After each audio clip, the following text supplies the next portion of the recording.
Works from the famed Solomon R. Guggenheim Museum was on show in Singapore recently. It's the first time the Guggenheim Museum is showing in Singapore. But don't expect the usual fare from the Western art world. Instead, the spotlight will be on art from South and Southeast Asia. Titled No Country, the exhibition featured works by 16 artists from countries such as Indonesia, India, Vietnam and Bangladesh.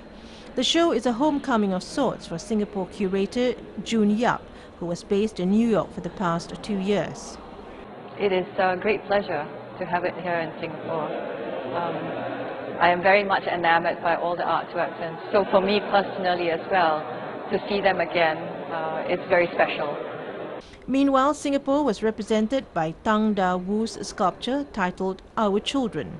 The exhibition is part of the Guggenheim UBS MAP Global Art Initiative, and the museum will next set its sights on Latin America, the Middle East and North Africa. For us at UBS, the objective to be part of that is to have a greater relationship with the areas where we're doing business, but also in order to genuinely be part of a new kind of cultural engagement that helps Guggenheim be much more representative of the global art world rather than the Western art world. No Country opening was at the Centre for Contemporary Art located in Gillman Barracks.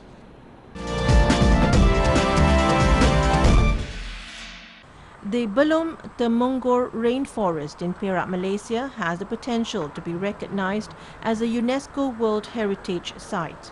Prime Minister Najib Razak said if this recognition is attained, not only would the site highlight its heritage value, but it would also bring a positive economic impact to the country. In his speech when launching Phase 2 of the Belum Rainforest Resort at Banding Island, Gerik, Perak, Najib said with the recognition, more tourists are expected to visit Malaysia. He added if the 300,000-hectare expanse of the rainforest in Perak met the criteria of a World Heritage Site, the government would strive to develop the area to draw tourists to a jungle that held numerous species of flora and fauna. The Belum Temenggur rainforest is 130 million years old, much older than the Amazon forest, and it is home to a unique biodiversity that encompassed near-extinct species of flora and fauna, as well as many elements of valuable medicinal and therapeutic value. MK Group, the developer of the resort, has spent over 100 million ringgit since 2004 on the development of the Banding Island, which includes, among others, development of the resort, the research centre and other efforts to preserve and conserve the forest, which comprises 4 forest reserves. According to MK Group, the submission to UNESCO will take place 3 years from now, after Malaysia ceases to be a committee member of the UNESCO Approval Board. The government had contributed 2.5 million ringgit to the MK Group to develop the area into a unique resort where guests are able to appreciate the value of and the beauty of nature. The investment are not profit-oriented but more inclined towards educating the people to nurture heritage and instilling in them the awareness to appreciate the uniqueness of the ecosystem in the rainforest. The various 4-star facilities at the resort could make it a choice venue for talks with foreign guests along the lines of the Camp David presidential retreat of the United States. The second phase would see the provision of more accommodation besides the existing 70 rooms, such as 36 deluxe suites, 6 traditional chalets, an exclusive villa, a swimming pool and a base camp.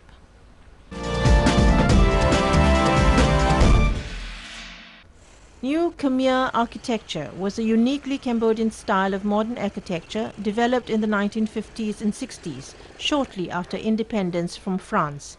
In the years since, a booming property market has seen many of these iconic buildings demolished to make way for modern developments, and today only a handful remain. The New Khmer architecture movement began with independence from France in 1953. The style blended Western modernism with elements derived from the ancient Angkor civilization and from Cambodia's indigenous rural culture. It was inspired by King Norodom Sihanouk as part of his efforts to create a modern and culturally distinct new state. The movement came to an abrupt end with the overthrow of Sihanouk by his defense minister, General Lon Nol, in 1970. The era saw all kinds of new developments built across the country, ranging from cinemas and theatres to apartment blocks and residential housing estates, as well as new national stadium in Phnom Penh. In the years since, many of the new Khmer architecture buildings have been destroyed to make way for more profitable modern developments. Tourists Klaus Dano and Bettina Grossenbacher from Switzerland are visiting sites around Phnom Penh in a customized tour by Yam Sokli from Khmer Architecture Tours. First stop is the National Sports Complex, more commonly known as the Olympic Stadium, because it was built to Olympic standards. It was built to host the 1963 Southeast Asian Peninsula Games, which were later relocated to Indonesia due to political unrest. Later, under the Khmer Rouge, the stadium was used as a killing ground where officials from the Lon Nol regime were executed. While the stadium is still standing, when the complex was redeveloped starting in 2000, most of the grounds around the stadium were sold off to housing developers, says senior guide and researcher at Khmer Architecture Tours, Yam Sokli, leaving little space for parking. During the designing of the stadium, we got enough space for parking. But now, since the government privatized all the lands around, you see all of this. So basically, what is left over is only the core part of the stadium. And we don't have enough parking. So this used to be the parking and parking and parking. And what we now remain is here, inside. Despite the loss of many new Khmer architecture sites, it's important to preserve what remains for future generations. He adds much has been destroyed already, but many people here still love the country's historical architecture. Although Cambodia is developing the country fast, it must still think about these old buildings in places and realize how important they are for the country. After the Olympic Stadium, the tour moves on to the Basak Riverfront Municipal Apartments, known better as The Building, a low-cost housing project originally built to house artists and musicians once employed at the Royal Palace located nearby. Once considered state-of-the-art, today this six-building complex is now run down and lives under a constant threat of demolition by developers. Much of the Royal University of Phnom Penh, designed by Van Molivan in 1968, remains intact. Van Molivan was inspired by simple aspects of Cambodian life. For example, the university library was modelled on the straw hats still worn today by many people. Yam Sokli shows the tourists how he played with shadows. Bigger and brighter is the trend in Cambodia today, and few local people seem to appreciate the need to preserve old buildings. Perhaps interest from tourists will help save the new Khmer architecture for a new generation. Klaus Donau, a tourist from Basel, Switzerland, says he was already familiar with modern Khmer architecture in a general way, but the quality of the information, together with the experience of visiting the buildings and guides information about the history of the culture, the political developments, and how these factors interacted with the architecture, including the destroyed parts, was overwhelming. Donau's companion Bettina Grossenbacher agrees, saying she was overwhelmed by this architectural tour. The guiding was very compact. They saw many different buildings and studied an architecture that was just jaw-dropping because of its size, its power, its expressive strength and its forms.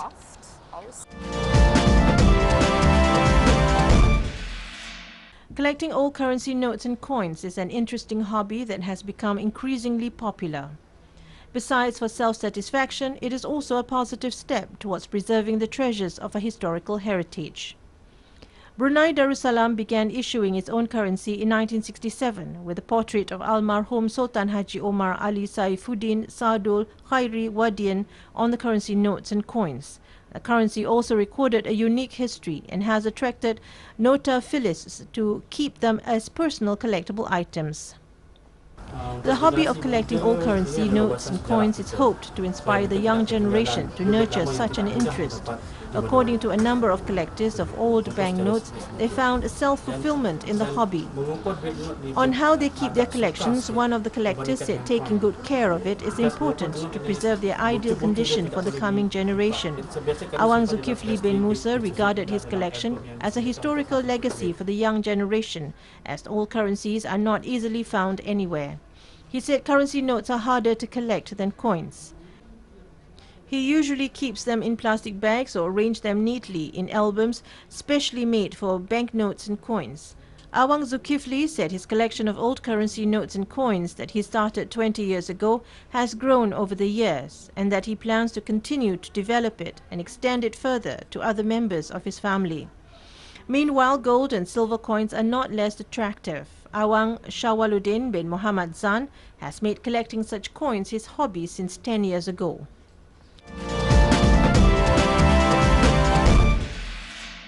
Thai dog breeders have formed a club for the Thai Bangkyu dog, a native dog of Phitsanulok province which has gained popularity for its ability as the watchdog and companion. The Thai Bangkyu Dog Club, located in Phitsanulok's Mueng district, looks to develop the breed and seek recognition by the Federation Sinolog Giki International FCI. Its members, 108 dog breeders across Thailand, have already contributed to the growing popularity of the dog that has been approved by the Asian Kennel Union.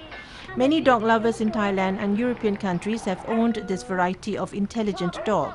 The Splits-type dog is originated in Bangkyu village, from which it gains its name. An abbot of a temple was given a native dog with long fur that was already pregnant with pups. The sire was said to be either a jackal or dhole, and these pups mated with local herding dogs to create the foundation stock. Regardless of how the bloodline began, seasonal reining created a natural barrier that excluded other dogs from being added to the gene pool and naturally fixed a type. Today, the Thai Bangkyu is regarded as a precious heritage in the Phitsanulok province and has gained popularity throughout Thailand. President of the Thai Bangkyu Dog Club, Samat Sintotong, said due to growing demand, each year kennels in Phitsanulok alone earned over 100 million baht from selling Bangkyu puppies. His own farm's output averages at 200 puppies a year but could not meet the demand in the domestic market and over 20 European countries.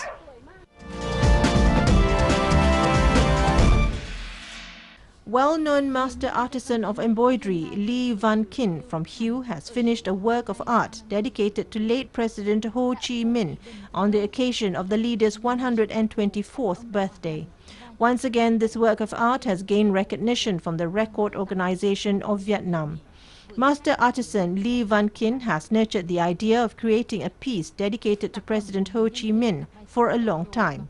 His embroidery work this time is special because the artisan has used a silk thread to embroider 2 poems from the Prison Diary, a famous work by President Ho Chi Minh. The 2 poems are embroidered in 2 languages, Vietnamese and Chinese. Master artisan Lee Van Kin is famous for landscape embroidery work, but this was a really different experience and challenge for him because he had to embroider both Vietnamese and Chinese scripts. To perfect his work, he had to travel to different places to find suitable fabric, and the silk thread of the best quality was manually colored by artisans in Hanoi and put the utmost care into every little stitch.